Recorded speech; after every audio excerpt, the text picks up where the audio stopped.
يباقودو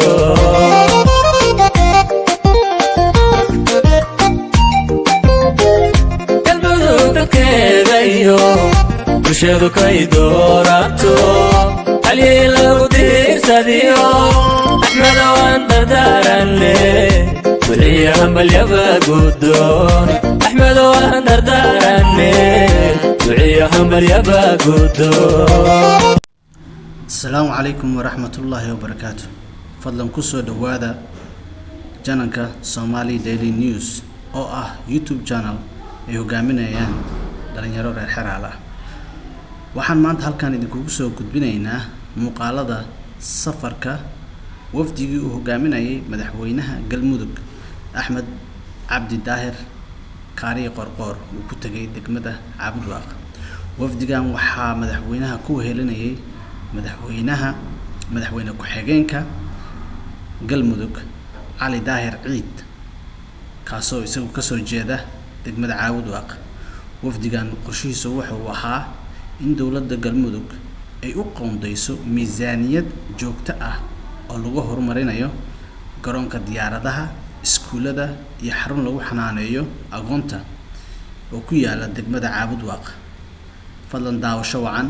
haddii aadan weli subscribe lahayn fadlan subscribe noo saar si uu dad badan u gaaro muuqaalkan.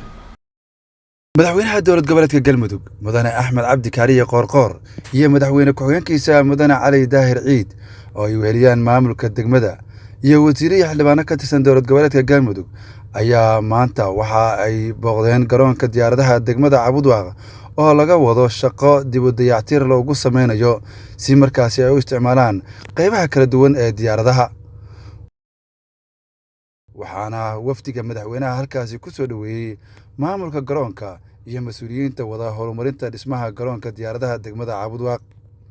ugu horeyn gudoomiyaha kambaniga Miiraaj ee wada horumarinta dhismaha garoonka diyaaradaha mudane Cabdirashiid Geelle ayaa warbixin waxa uu ka siiyay madaxweynaha iyo wafdigiisa dib u dayactirka dhismaha ee ka socda garoonka diyaaradaha degmada.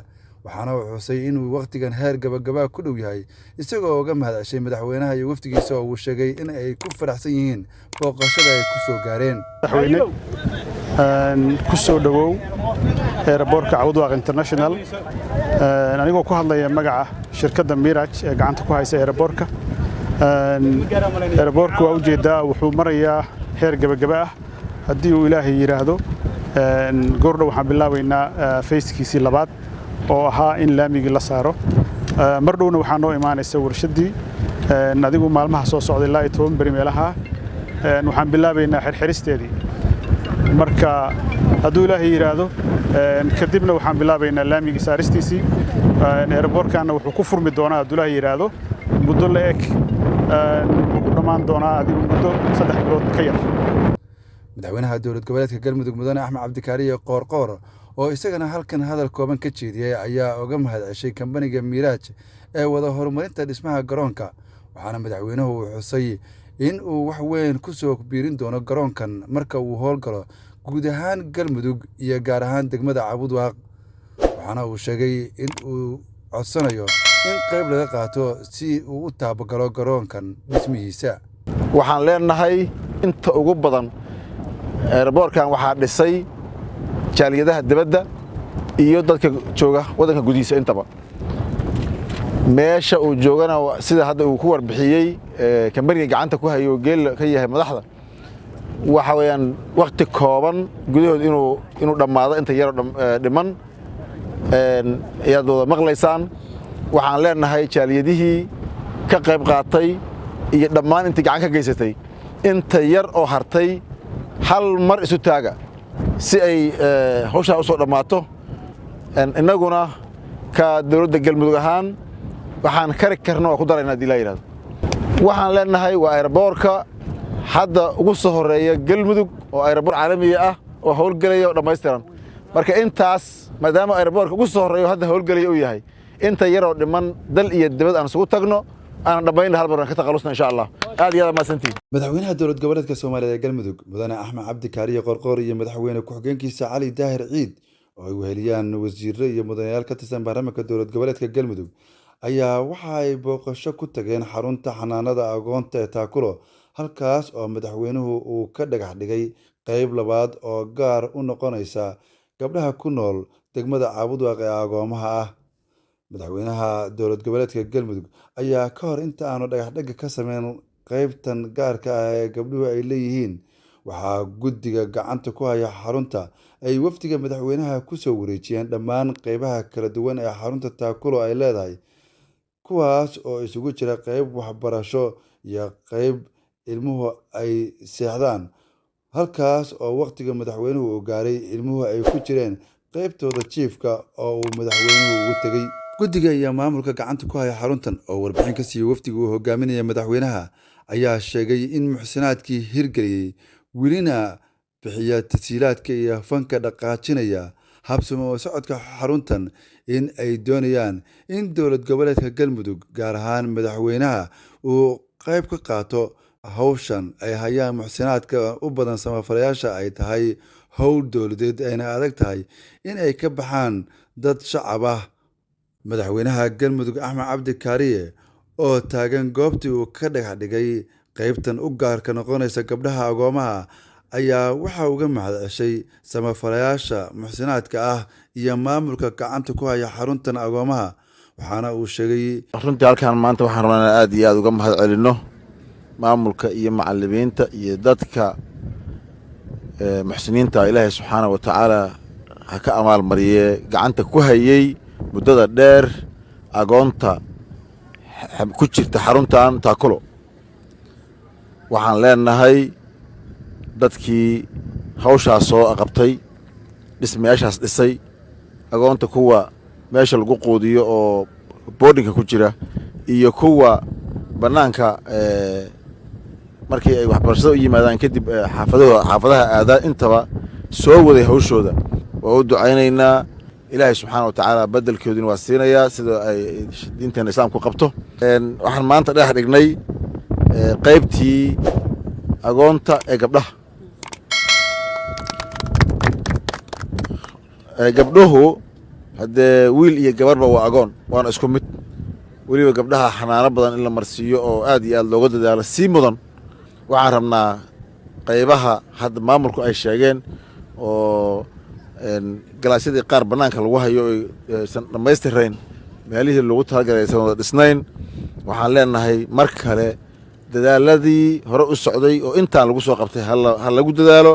annaga dowladda ka Galmudug ahaana galaasyada hadda qabyadana waa dhammaystiraynaa, tanna gacan ka geysanaynaa insha Allah. waxaan leenahay waxay aan isla qaba lahayn oon qabsa lahayn waxyaabihii ugu habboonaa weeye adduun iyo aakhiraba inaan agoonti daryeelno, wax la baro, la xanaaneeyo, la soo saaro. dadkii arrintaa isu taagayna hal abuur wanaagsan iyo waxay lahaayeen runtii aragti adduun iyo aakhiraba ay ku liibaanayaan. dugsiga farsamada gacanta fursad weyn bay noo tahay, waxay noo tahay runtii nasiib wanaag. waxaan dugsiga farsamada gacanta sida wasiirkuba uu sheegay uu ku leeyahay runtii wuxuu leeyahay mudnaan gaar ah. waa dugsi dhammaan farsamooyinka kala duwan lagu baranayo, waa qayb ka mid waxbarashadii oo annaga aad muhiim noogu ah. waxaan dadka reer Caabudwaaq bulshooyinka Caabudwaaq ugu baaqaynaa inay ka faa'iidaystaan fursaddan oo runtii muhiim ah oo waxbarashada qayb muhiima ka ah farsamadii gacanta in laga faa'iidaysto. la wado wasiir si degdegna loo taabageliyo insha Allah. wax waa in baahi ku filan ay ka jirta degmadan oo maadaama ay tahay degmooyinka ugu dadka badan ugu bulshada badan ee Galmudug ay ka mid tahay ama ugu horeyso. waxaan leenahay baahi la qabay ahayd oo ku habboon oo waqtigeeda ku soo aaday insha Allah. marka aad iyo aad mahadsantihiin. waxaan leenahay ka faa'iidaysi wanaagsan. waan hubaa wasaaradda waxbarashadu inay hawlihii adeegyadii waxbarasho iyo baahidii waxbarasho wax weyn laga qabtay, wax weyn ka qabsoomeen. aan hadda gaarsiin doono meelaha fog adeegyada waxbarashada markii magaalooyinka waaweyn la soo maray. runtii waa hawl weyn. hadda inta dugsiga farsamada gacanta kaliya inta la tiriyey waa intaasoo magaalo wey. marka iskuuladii kale iyo qaybihii kale waxbarashaduna meelba waa gaareen, inta dhimanna waa gaarsiin.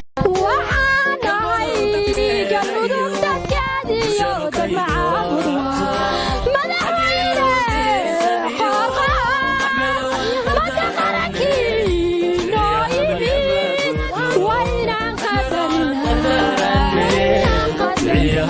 baa guddoon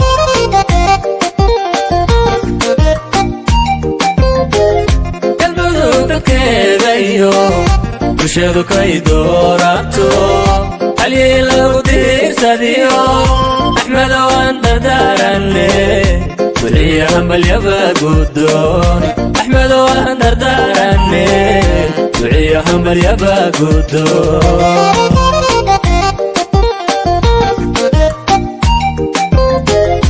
deegankii xeradheera iyo ceebuurku durbantanto darsanta galhareere iyo uriceel dadkii xabyo cabuda waa ku diyaar cabuda waa ku diyaar cabuda waa ku diyaar cabuda waa ku diyaar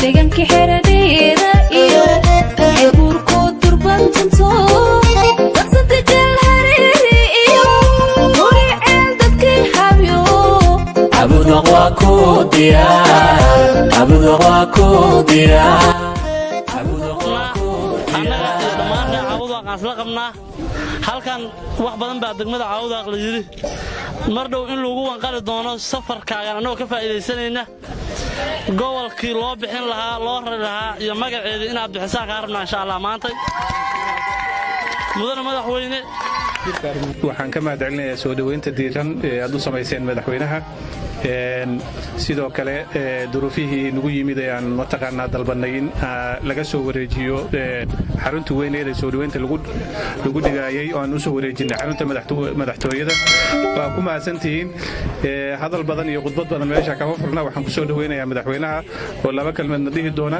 waxaa noo dhici doonta insha Allah annaga idiin soo sheegaynaa xafladii weyneed ee soo dhaweynta madaxweynaha madaxda iyo bulshaweynta sharafta badan ee reer Caabudwaaq magaalada Caabudwaaq waxaan uga mahadcelinayaa soo dhaweynta diiran iyo diyaar garowga iyo kalgacalka iyo walaalnimada ee nagu soo dhaweyseen aad iyo aad baan ka mahadcelinayaa intaas kadib mahadcelin kadib dhammaanteen waxaan meel kastoon joogno aan leenahay abaaraha iyo dhibaatada dalka ka jirta ilaahay subxaanahu wa tacaala ha naga baxsho dadka dhammaan reer galmudugna waxaan leenahay ha laysgacan qaado ha laysu gurmado ha laysgargaaro xaaladaha abaaraha ka dhashana ha laysa socdo runtii dadku aad iyo aad baan uga mahadcelinaynaa waxaan la soconnaa inay si weyn reer galmudug ay hadda gacanqabashadooda iyo isgargaaridooda iyo la socoshada abaaruhu ay u fiican tahay halkaa ka sii dadaalaan leenaha ka sii badiya walaalayaal madaxda iyo mas-uuliyadda sharafta le mudan iyo marwooyin waxaan isugu nimid talooyin iyo arrimo muhiim ah waxaanan ku wadaagaynaa fadhiyada dambe iyo howlaha dambe ee noo yaalla insha allahu tacaala marka waxaan leenahay maanta intaas ka badin mayno soo dhoweynta iyo mar kale soo bixidda xilliga kulul waa ka mahadcelinaynaa